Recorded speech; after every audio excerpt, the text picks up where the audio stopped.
Shanti to all the beautiful souls.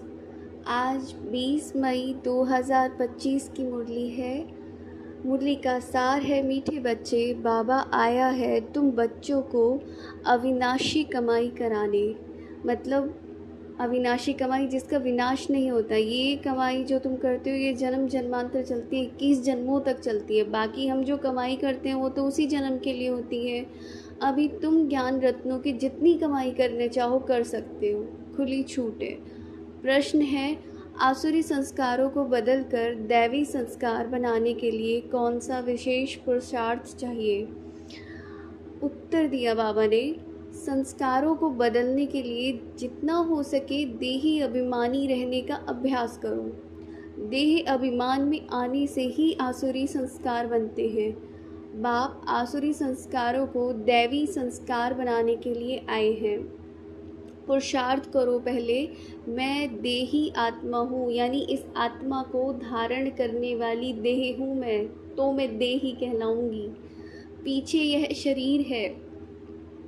गीत चला है, तूने रात गवाई सो के और दिवस बिताया खाई के। तो अब तो हम लोग ऐसा नहीं करते हैं। धारणा के लिए मुख्य सार है, एक बाप से अव्यभिचारी प्रीत रखते रखते कर्मातीत अवस्था को पाना है। इस पुरानी देह और पुरानी दुनिया से बेहद का वैराग्य हो।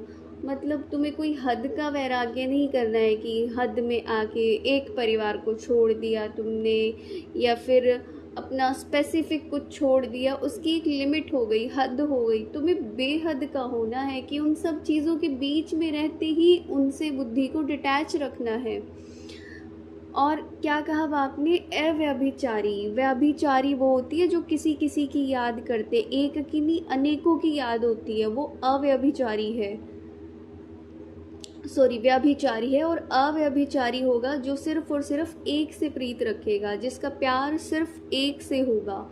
जैसे दुनिया में भी अगर किसी से प्रेम है या कोई भी रिश्ता है तो सिर्फ एक से, उसको अव्यभिचारी कहा जाता है। दूसरा, कोई भी कर्तव्य बाप के डायरेक्शन के विरुद्ध नहीं करना है। जो डायरेक्शन मिले हैं उसी के अकॉर्डिंग हमें चलना है। भगवान ने जो डायरेक्शंस दिए हैं, युद्ध के मैदान में कभी भी हार नहीं खानी है, डबल अहिंसक बनना है। एक तो क्या है, तुम्हें दो तरह से हिंसा होती है। एक तो अपने कि तुम्हें कोई अस्त्र शस्त्रों वाली लड़ाई भी नहीं लड़नी किसी से, मतलब कोई मुख की लड़ाई नहीं लड़नी किसी से, गुस्सा नहीं करना है, क्रोध नहीं करना है, किसी को मारना पीटना नहीं है, ये हिंसा हो गई। दूसरी हिंसा है काम कटारे की हिंसा। तो बाबा कहते हैं कि तुम्हें डबल अहिंसक बनना है, तुम्हें कोई भी हिंसा नहीं करनी है। वरदान है आज का, सभी महसूस करेंगे शिव पिता का वरदानी हाथ मुझ आत्मा के सिर पर है और बाबा मुझे वरदान दे रहे हैं और कह रहे हैं, शुभ भावना से सेवा करने वाले बाप समान अपकारियों पर भी उपकारी भव।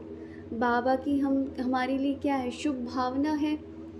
और हम लोगों ने क्या किया? बाप को ही गालियाँ दी भक्ति में, उसको कभी सर्वव्यापी कहा, कभी उसको कुछ कहा।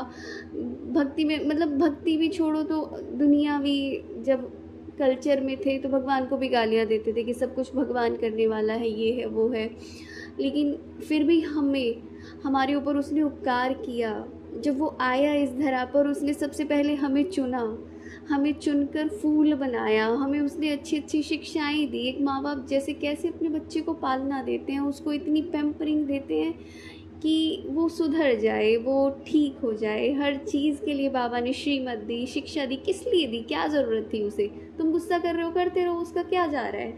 ये हमें खुद से सोचना है कि वो अपने लिए कुछ भी नहीं मांग रहा है, वो हमसे सिर्फ हमारे लिए ही, हमारे भले के लिए ही चाह रहा है जो भी चाह रहा है। जैसे बाप अपकारियों पर उपकार करते हैं, ऐसे आपके सामने कैसी भी आत्मा हो, लेकिन अपने रहम की वृत्ति से, शुभ भावना से उसे परिवर्तन कर दो। ये है सच्ची सेवा। सचमुच सच्ची सेवा तो यही हुई ना कि जो जिसके लिए सब होपलेस हो जाते हैं उसके अंदर होप जगा देना कि जो चीज़ हो सकती है वो तो हो ही सकती है ना, उसमें कोई बहुत बड़ी बात नहीं है। जैसे साइंस वाले रेत में भी खेती पैदा कर देते हैं, ऐसे साइलेंस की शक्ति से रहम दिल बन उपकारियों पर भी उपकार कर धरनी को परिवर्तन करो। स्व परिवर्तन से, शुभ भावना से कैसी भी आत्मा परिवर्तन हो जाएगी। अंडरलाइन, क्योंकि शुभ भावना सफलता अवश्य प्राप्त कराती है।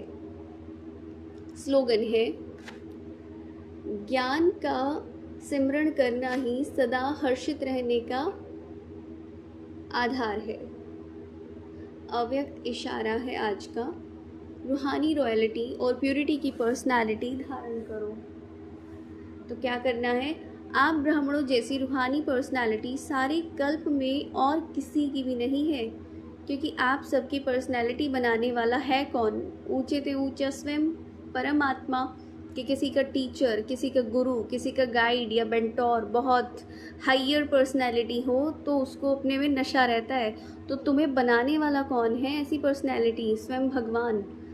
आपकी सबसे बड़ी से बड़ी पर्सनैलिटी है स्वपन व संकल्प में भी संपूर्ण प्योरिटी, कि संकल्प में तो हो ही हो, उसके साथ साथ स्वपन तक तुम प्योर हो। इस प्योरिटी के साथ साथ चेहरे और चलन में रूहानियत की भी पर्सनालिटी है।